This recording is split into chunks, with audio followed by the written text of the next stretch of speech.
Si Ginoong Vince Emmanuel V. Lagahid ay isinilang noong ika-13 ng Agosto noong 2006 sa Cebu City. Siya ay nakapag-aral ng primaryang edukasyon sa paaralang Eager Mind School of Dalagetty.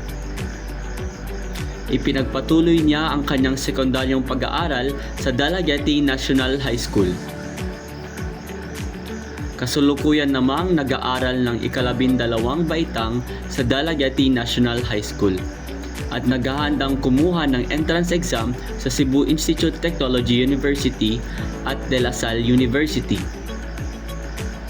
Isa rin siya sa nakakuha ng mid-high honors noong ika-11 baitang pa siya at isa rin siyang miyembro ng Supreme Secondary Learners Government o SSLG noong ika-11 baitang pa siya bilang grade 11 representative. At sa kasalukuyan ay gumaganap bilang isang SSLG secretary.